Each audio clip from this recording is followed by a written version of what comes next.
এটা কথা জানেনে আপোনালোকে? কিছুমান মানুহ আমাৰ জীৱনত এইটো কাৰণে আহে, তেওঁলোকে আমাৰ সুখ দুখৰ সমভাগী হ'ব খোজে। কিন্তু আচলতে কি সেইটো কথা হয়? একদমেই নহয়। বৰঞ্চ এইবাবেই থাকে যাতে আমাৰ লগত ঘটা প্ৰতিটো কথা তেওঁলোকে গম পাই থাকে। চ' এনেকুৱা ফ্ৰেণ্ড বা এনেকুৱা বন্ধুত্বৰ কি দৰকাৰ?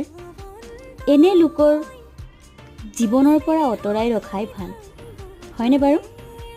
ঈশ্বৰে আমাক ইমান ধুনীয়া জীৱশ্ৰেষ্ঠ মানুহ হিচাপত গঢ় দিছে, জীৱনটো উদযাপন কৰিবৰ কাৰণে, আনক চিনেমা উপভোগ কৰাৰ কাৰণে নহয়।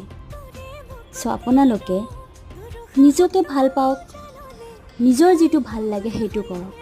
আনৰ কি ভাল লাগিব সেইটো ভাবি থাকে যদি, তেন্তে কেতিয়াও আপুনি সুখী হ'ব নোৱাৰে। বাই।